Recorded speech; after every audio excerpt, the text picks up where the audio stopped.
ഇദ്ദേഹം ഇവിടെ അടുത്തുള്ള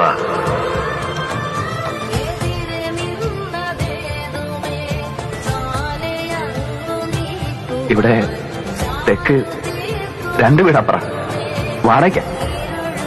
സ്വന്തം നാട് കൊച്ചാലയ.